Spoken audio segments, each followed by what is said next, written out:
What's going on, everyone? Welcome to another video. It's your boy Kembo, and today we're going to be speaking about how to roam in Japan like a local. So I've put up a post on Facebook asking if you guys were interested in how I've managed to do all of that, and seeing that going to Japan was my first time, it was completely new, and I know some of you are interested in to actually go in and seeing the place yourself. So let's get right into it. There's a couple of steps, a couple of things that you guys need to know before you guys go. We're just going to go over the main topics. I do have a small list here because my brains are getting a little bit hee. So for the first, we have communication, and we have transportation, payment methods, and I'll give you some other stuff like eats and travels and stuff like that. So all right, so let's get to it. Communications.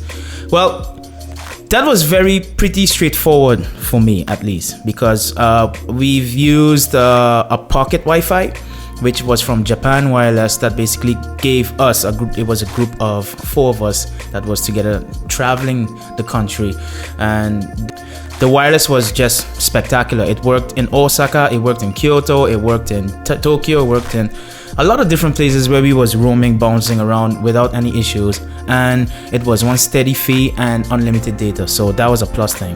So seeing that we had the internet to our advantage, we kind of used the modern day apps.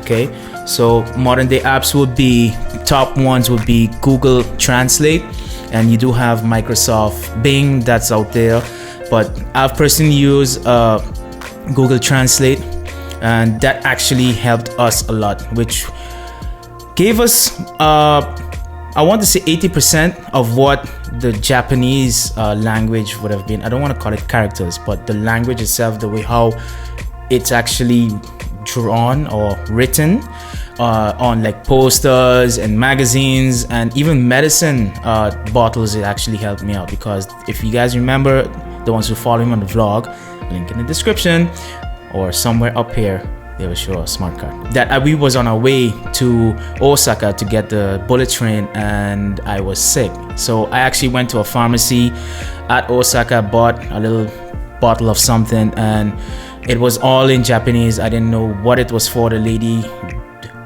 thank God, the lady was able to speak English, and she said, yeah, this, that, and I told her my symptoms, and it actually worked out fine. So when I got the medicine at home now, I opened up Google Translate, and I actually open up the camera, and the camera actually gave you the real time of it tells you exactly from the Japanese language to English. So yes, unfortunately there's no papimento for all of my ABC fellow viewers out there.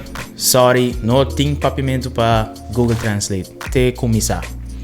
Pero English was pretty much straightforward from the Japanese to the English. So here's tip 1. First, put Google Translate or get Microsoft Bing out there, and so you could either type, use video or audio, and it would actually get you to it would actually get the conversation going in that sense. Okay, so I'll just give you all an example here. So we're gonna open up Google Translate here real quick, if I find it. Yeah, there it is. So I do have for Spanish. What we want is Japanese, and let's go back. Let's say I want to say hello my friend, where is the toilet? Now if you can see that it actually translated everything down on the bottom side here, but you could actually press this little audio icon right here, and it will tell you. Cool, right? So I mean, so this was just straightforward. Help me out, big thing. Get this on your phone, it works. So that's tip number 1. Tip number 2, we got transportation. Of course, there's a lot of methods to go around within the country. There's taxis, there's bicycles, there's trains, there's even airplanes. That's correct.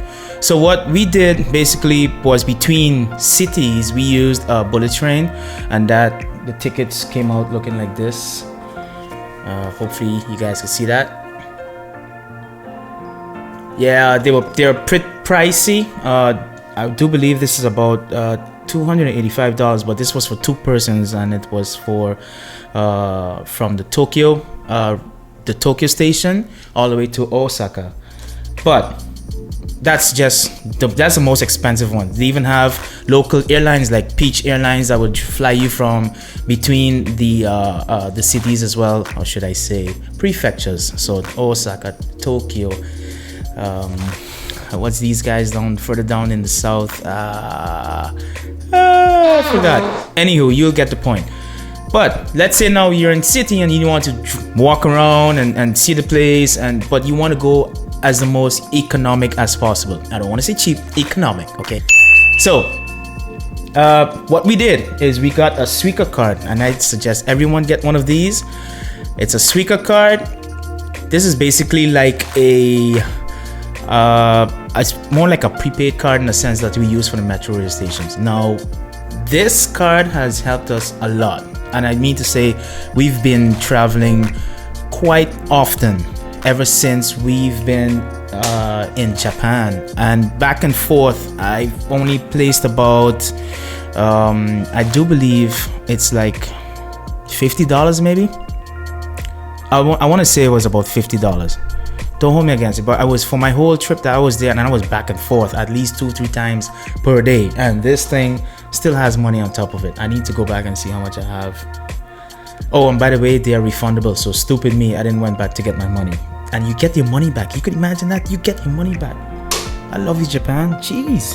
So that's number 2. Get a Suica card, and if you have to go between prefectures and stuff like that, there's bullet trains, which is everyone uses. Everyone, I mean everyone uses the bullet train. And there's also budget airlines like Peach Airlines that will get you between the prefectures. No issues. Moving on. So we got payment methods. Now, everyone is used to going out and swiping the Visa, MasterCard. Yay! We don't have to get mugged and they only get the cards. No, Japan is a big cash country. You need to walk with cash. You'd be like, but I don't want to walk with some other cash. You don't have to worry about that because Japan is pretty much safe country. No one really bothers about you. They go on with their way. They don't mug you. They don't steal from you like other Eastern Asian countries that I know. And it's pretty convenient, to be honest. So you go to a food stall, let's say at Sensoji. I hope I said that name correctly. Sensoji, for instance, and you see a food stall, you see something you like. Hey, can I have that? Here's so much yen. All right, boom, bam. Nothing about taking out the card, swipe. Oh, we have to wait for the transaction, and then you gotta sign and all that. Nah. Just go up and just say, hey, I need this. Here's that, boom, bam, and doop, and you're on your way. You don't have no queue up. You don't have to worry about lines and all that stuff. So walk with cash. Moving on. Eats. All right. So now everyone's asking me, he's like, what is it that you ate over there? I'll be honest, the most expensive food that we've had was based in Osaka, and that was because we've tried a lot of street food within Dotonbori, even though Dotonbori was very economic in a sense, because there's loads of food chains and there's food stalls on the sides, and even at temples. Let's say when we went to Kyoto as well, I've tried the, what was it, Kobe beef, and that was, I do believe it was $7 or $6 per stick, which is like, oh, you just had a smaller satay stick, and you, but at least it was Kobe beef and it was freaking awesome. So eats, economic eating, head to convenience stores. Family Mart, Lawson, 7-Eleven, they have food in there na granel, as they say in Papamento, and it's very cheap. You could eat from a convenience store and spend on a daily budget no more than maybe $20 US. I'm shitting you not, for real. The nice thing about these convenience stores is that the food keeps on being refreshed constantly on a daily basis. So people come in, they buy stuff, and they have to refill it. So obviously it's like a constant flow. So that's a good thing. And I have to admit, the food that we had, from the cup soup to the packaged meals, even sometimes for breakfast, I will go downstairs and get, like, you could get like sometimes the pre-boiled egg, and you have your little cup of coffee, etc., and you buy your little bread and stuff like that, little pastries. Convenience stores, get to them, try them out, you won't regret it. I believe that's it. It was just a quick video on how I actually got around and roamed Japan as if I was like a local man. I'm from Ueno, bro. Yeah, No, the thing is that you could actually go to Japan. It's a safe country. Again, you don't have to worry about people mugging you. Cash, of course, you don't walk around with a water cash about that big like some people we know. I know you're watching the video. Yes, you gotta stop doing that. But you can need to walk with around the cash. Cash ATMs are available around at 7-Eleven, 7-Eleven convenience stores.